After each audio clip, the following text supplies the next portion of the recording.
نعرہ لگاتے ہیں ہم اہل سنت، تاج شریعت، تاج شریعت۔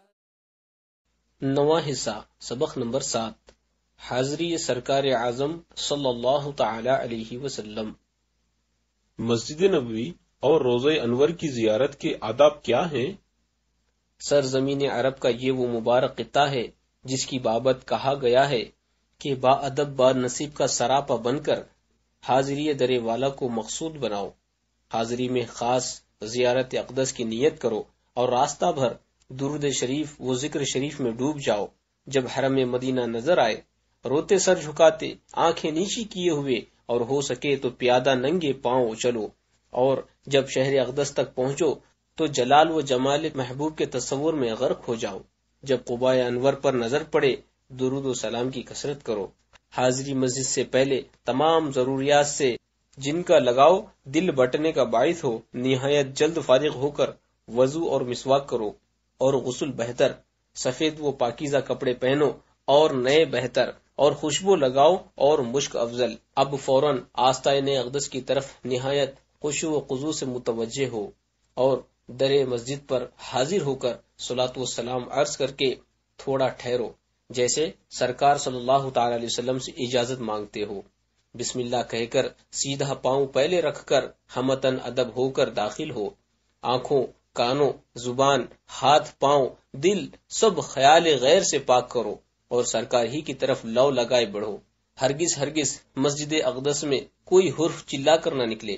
یقین جانو کہ حضور اقدس صلی اللہ تعالی علیہ وسلم سچی حقیقی دنیاوی جسمانی حیات سے ویسے ہی زندہ ہیں جیسے وفات شریف سے پہلے تھے۔ ان کی اور تمام انبیاء علیہم السلام کی موت صرف وعدہ خدا کی تصدیق کو ایک آن کے لیے تھی، ان کا انتقال صرف نظر عام سے چھپ جانا۔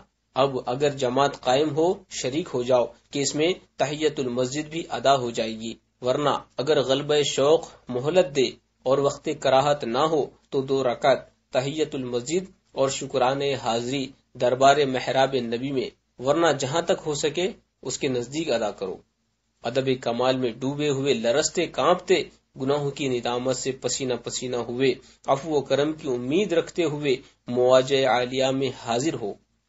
حضور کی نگاہ بے کس پناہ تمہاری طرف ہوگی اور یہ بات دونوں جہاں میں تمہارے لیے کافی ہے۔ والحمدللہ۔ اب بکمال ادب جالی مبارک سے کم از کم 4 ہاتھ کے فاصلے سے قبلے کو پیٹھ اور مزار انور کو منہ کر کے نماز کی طرح ہاتھ باندھے کھڑے ہو۔ اب کے دل کی طرح تمہارا منہ بھی اس پاک جالی کی طرف ہے۔ نہایت ادب وقار کے ساتھ معتدل آواز سے مجرا و تسلیم بچا لاؤ، اور جہاں تک زبان یاری دے صلاۃ السلام کی کثرت کرو اور عرض کرو: السلام علیکہ ایھا النبی ورحمۃ اللہ وبرکاتہ، السلام علیکہ یا رسول اللہ، السلام علیکہ یا خیر خلق اللہ، السلام علیکہ یا شفیع المذنبین، وعلی آلک واصحابک وامتک اجمعین۔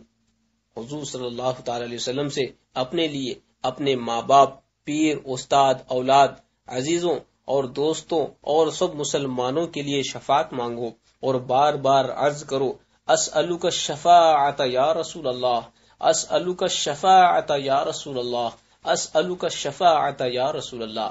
پھر اگر کسی نے عرض سلام کی وصیت کی ہو، بجا لاؤ، شرعاً اس کا حکم ہے۔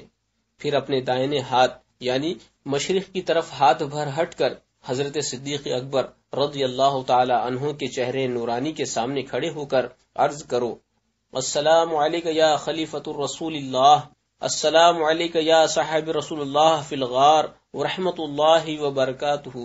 پھر انتہائی اور ہٹ کر حضرت فاروق اعظم رضی اللہ تعالی عنہ کے روبرو کھڑے ہو کر عرض کرو: السلام علیکہ یا امیر المؤمنین، السلام علیکہ یا متمم الاربعین، السلام علیکہ یا عز الاسلام والمسلمین ورحمۃ اللہ وبرکاتہ۔ پھر بالش بھر مغرب کی طرف پلٹو اور دونوں کے درمیان کھڑے ہو کر عرض کرو: السلام علیکم یا خلیفۃ رسول اللہ، السلام علیکم یا وزیر رسول اللہ، السلام علیکم یا ضجیع رسول اللہ ورحمۃ اللہ وبرکاتہ، اسألکم الشفاعۃ عند رسول اللہ صلی اللہ تعالی علیہ وعلیکم وبارک وسلم۔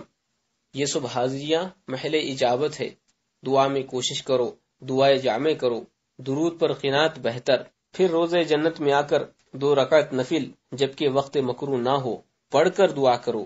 یوں ہی مسجد قدیم کے ہر ستون کے پاس نماز پڑھو اور دعا مانگو۔ جب تک مدینہ طیبہ کی حاضری نصیب ہو ایک سانس بیکار نہ جانے دو۔ ضروریات کے سوا اکثر اوقات مسجد شریف میں با طہارت حاضر رہو، نماز و تلاوت درود میں وقت گزارو۔ دنیا کی بات کسی مسجد میں نہ کرنی چاہیے، نہ کہ یہاں۔ ہمیشہ ہر مسجد میں جاتے نیت اعتکاف کر لو، یہاں ہر نیکی ایک کی 50,000 لکھی جاتی ہے، لہذا عبادت میں زیادہ کوشش کرو، کھانے پینے میں کمی ضرور کرو، اور مدینہ طیبہ میں روزہ نصیب ہو جائے خصوصاً گرمی میں تو کیا کہنا، اس پر وعدہ شفاعت ہے۔ روزہ انور پر نظر بھی عبادت ہے، تو ادب سے اس کی کثرت کرو، اور اس شہر میں یا شہر سے باہر جہاں کہیں گنبد مبارک پر نظر پڑے فوراً دست بستہ ادھر منہ کر کے صلاۃ والسلام عرض کرو، بغیر اس کے ہرگز نہ گزرو کہ خلاف ادب ہے۔ قرآن مجید کا کم سے کم ایک ختم یہاں اور حتیم کعبہ معظمہ میں کرو، پنجگانہ یا کم از کم صبح شام موجے شریف میں عرض سلام کے لیے حاضری دو۔ ترک جماعت بلا عذر ہر جگہ گناہ ہے، اور کئی بار ہو تو سخت حرام وہ گناہ کبیرہ، اور یہاں تو گناہ کے علاوہ کیسی سخت محرومی ہے، نعوذ باللہ۔ صحیح حدیث میں ہے کہ رسول اللہ صلی اللہ تعالی علیہ وسلم فرماتے ہیں، جس کی میری مسجد میں 40 نمازیں فوت نہ ہو اس کے لیے دوزخ و نفاق سے آزادیاں لکھی جائیں گی۔ لیکن یہ بات پیش نظر رہے کہ امام صحیح العقیدہ سنی اور دل میں حضور اقدس صلی اللہ تعالی علیہ وسلم کا ادب و احترام رکھنے والا ہونا چاہیے۔ قبر کریم کو ہرگز پیٹ نہ کرو، اور حتی الامکان نماز میں بھی ایسی جگہ کھڑے ہو کہ پیٹ کرنی نہ پڑے۔ روزے انور کا نہ طواف کرو نہ سجدہ، نہ اتنا جھکو کہ رکوع کے برابر ہو۔ رسول اللہ صلی اللہ تعالی علیہ وسلم کی تعظیم ان کی اطاعت میں ہے۔ وقت رخصت مزار پر انور پر حاضری دو، اور موجے شریف میں حضور سے بار بار اس نعمت کی عطا کا سوال کرو، اور تمام آداب رخصت بجا لاؤ، اور سچے دل سے دعا کرو کہ الہی ایمان و سنت پر مدینہ طیبہ میں مرنا اور بقیع پاک میں دفن ہونا نصیب ہو۔ آمین آمین آمین یا ارحم الراحمین۔